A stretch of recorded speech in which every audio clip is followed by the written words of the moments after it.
Estamos en los últimos tramos de este Palabras Políticas. La verdad que esto de que se haya hecho más larga la campaña termina volviendo todo más emocionante y plantea muchas más cuestiones para discutir. Es lo que estamos intentando hacer con el licenciado Hugo Aguilar. Hugo, hablamos de tratar un poquito en este bloque cómo se está manejando esto a nivel de redes sociales, a nivel mediático. ¿Qué análisis haces? Porque aparentemente se está usando, lamentablemente, mucho el componente agresivo en esto, separatista. Si haces esto, viene el caos, tanto de un lado como del otro. Sí, me parece que hay dos campañas, hubo dos campañas. Una hasta la primera vuelta y esta es otra cosa, ¿no? Y a mí me parece que es cierto, ha habido una especie de explosión dentro de las redes sociales, de un lado y del otro, pero son la manifestación también, no solamente de la circulación del discurso dentro de las redes sociales, sino también de la manifestación de ciertos fenómenos sociales que no había habido hasta la primera vuelta. Nosotros decíamos recién que uno tiene la sensación de que hay dirigentes que no están a la altura. Me parece que la gente se ha dado cuenta también. Entonces, me parece que hay como una especie de movilización que se refleja en las redes, pero que excede lo de las redes. Me parece que las redes están siendo utilizadas como instrumento de movilización, de concientización, de catarsis muchas veces. De catarsis, también. sin duda, digamos, y de buscar alguna estrategia razonable, digamos, ante el horizonte de las posibilidades que se dan. De todas maneras, a mí me parece que las redes son abiertas, digamos, así que son incontrolables. De todas maneras, también ahí funciona, los que trabajamos con análisis del discurso, pero no tenemos para hacer sopa, digamos, porque ahí funciona el sentido común, ahí ves perfectamente de dónde se habla y hacia dónde se habla. Y como está escrito, en Facebook, por ejemplo, lo podés analizar. Es decir, bueno, ¿cuáles son los supuestos de los que parte? ¿Y qué crees que se desprende de eso? A mí me parece que se desprende la idea de una construcción, de un sentido común que se ha tomado de los detalles de la forma del kirchnerismo, ¿no? Es decir, vos decías recién lo de las cadenas, por ejemplo. A mí me parece que hay como dos universos en estos últimos 12 años. Una son las cosas concretas que hicieron los gobiernos sucesivos y otras las formas. Y me parece que el macrismo ha construido, y me parece que sus partidarios han construido, un discurso acerca de las formas, que es un discurso que no necesariamente es tranquilo, si uno lo quiere decir en esos términos, ¿no? Pero que se contrapone con los hechos. Lo llamativo es que los hechos son tan contundentes que los hemos naturalizado. En cambio, lo otro, te lo dice, te bajas, andás en un taxi y el taxista te dice, bueno, a mí me parece que estoy cansado de las redes sociales, de esto, de lo otro. Son estilos, son formas, pero son formas. Hay formas y contenidos, enseña la semiótica y la lingüística. Entonces, me parece que hay una serie de contenidos de los que no se habla del todo y hay un discurso construido al amparo del sentido común y al amparo de ciertos sentimientos, digamos, de hartazgo, de cansancio, de ofensa, ¿sí? Que te separan de los hechos concretos.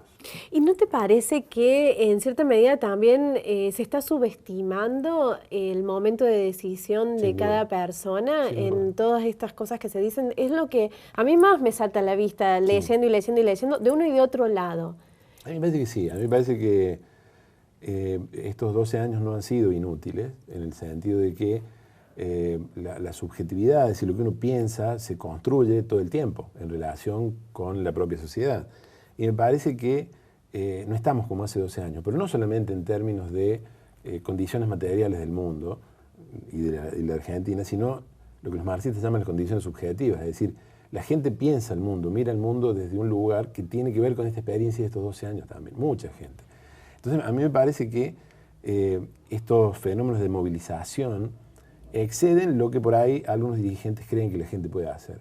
Eso quiere decir que hay un estado de conciencia bastante llamativo, digamos, que no había habido antes, digamos, y que se refleja en las redes, ¿no? Antes no había redes, entonces no lo sabía. Claro. Pero las redes han generado reuniones concretas de gente para planificar no solamente la unificación de un discurso, sino también planificar una estrategia, planificar actividades.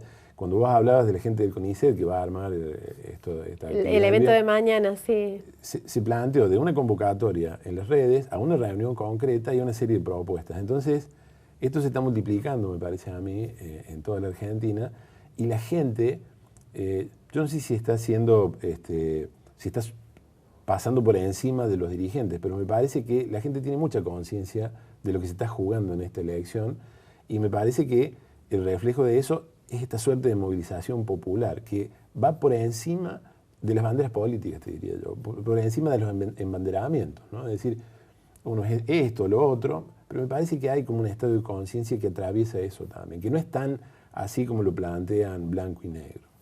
De todas maneras, bueno, sabemos que hay 2 candidatos nada más, que hay una cantidad de votos que ya obtuvo uno, y, o sea, gente que lo eligió, hay otra cantidad de gente que eligió al otro, y hay una buena cantidad, que es la que va a inclinar la balanza para un lado o para el otro, que eligió otra posibilidad y que ahora tiene que optar entre estos dos.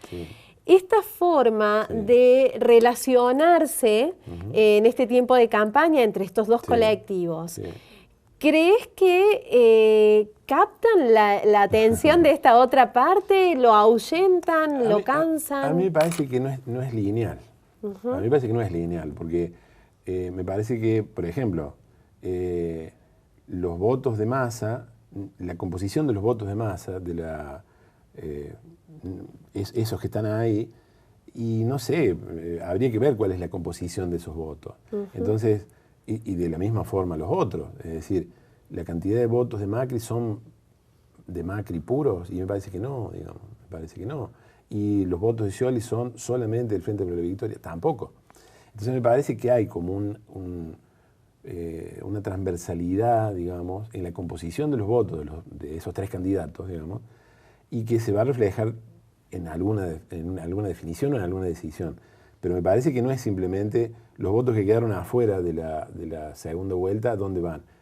¿Cómo se van a mover los que están adentro, los que quedaron? Porque los votos que quedaron encerrados en los 2 candidatos, Scioli que ganó y Macri que salió segundo, también se van a mover. Me parece que también se van a mover. Vos decís que sí, que el que votó a Macri puede no volver a votarlo y a Scioli le puede pasar lo mismo. Sí, y que me parece que guardar las esperanzas en el tercero ausente me parece que es simplificarlo demasiado, digamos, porque además estamos en Córdoba y lo que sucedió en Córdoba es muy curioso, digamos, saca el 60% de los votos Macri, ¿no? Le gana de la Sota. Claro. Entonces no es tan lineal, no es tan lineal. Y se van a mover los votos. Eso es una buena noticia. Yo creo que sí, sin duda. Que no tengan ni idea de lo que va a pasar el 22 de noviembre los dirigentes, ¿te parece a vos que será así? Sí, me parece que sí. Les pasó ya el 25 de octubre y me parece que les está pasando lo mismo el 22 de noviembre.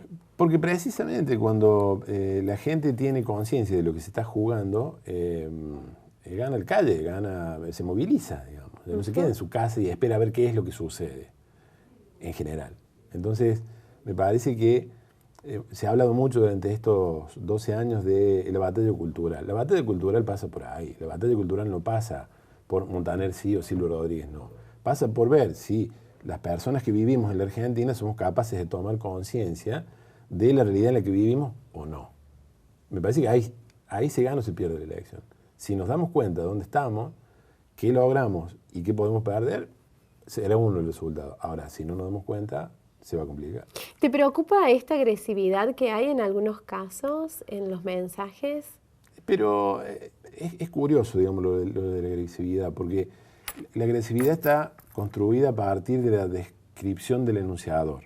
Me decía un amigo, dice, sí, a mí me pegan, me dicen cosas, ¿no? Ahora, cuando yo contesto, el violento soy yo. Entonces, me parece que hay, antes del análisis del propio mensaje, si es violento o no violento, hay una caracterización del emisor. Entonces, si estás en un cierto lugar, si formas parte del Frente de la Victoria, seguro que tu mensaje es violento, porque ese es el sentido común que se ha construido. Entonces, vos no podés responder a ninguna agresión porque sos agresivo, pero el otro te está agrediendo también. Pero el otro forma parte de las buenas costumbres. Entonces, ¿te acordás cuando gana Macri, Buenos Aires, y Fito Páez saca aquella nota que decía que, bueno, que el 50% había elegido a Macri? y le quisieron, lo quisieron quemar, digamos, quemarlo en la hoguera, porque el sentido común de las clases dominantes, digamos, de las clases más conservadoras, aceptan que ellos pueden humillar al otro, porque lo han hecho históricamente, pero el otro no puede hablar. Entonces cuando el otro habla, el otro es agresivo. El otro habla, todos hablamos. Una de las grandes conquistas de la democracia es que todos podamos hablar. El problema es que siempre, como soy el otro, siempre antes de que hable estoy categorizado por el otro. Entonces soy el bárbaro, soy el indio, soy el salvaje, antes de que hable. Entonces cuando hablo, seguramente lo que digo... Confirmo lo que ya se esperaba que... Claro, es la confirmación, te diría, del prejuicio que el otro tiene sobre mí. Hugo, muchísimas gracias por estar con nosotros. No, un gusto, como siempre. Nos tenemos que ir, ya no nos queda más tiempo. Muchísimas gracias a ustedes también por estar ahí. Me quedo con esta frase: la gran conquista de la democracia es que podemos hablar. Y con la otra gran noticia, que no tienen ni idea de lo que va a pasar el 22 de noviembre. Eso es algo que al menos a la gente de Palabras Políticas nos da mucha alegría, porque confirma el poder de cada ciudadano a través de su voto. Nos reencontramos el próximo jueves. Ya les puedo adelantar algo de lo que vamos a hablar. Vamos a tener distintos, mejor dicho, vamos a tener referentes de las distintas agrupaciones políticas de nuestra ciudad hablando del impacto que puede tener esto que se está viviendo a nivel nacional en la política local. Eso el próximo jueves, desde las 22.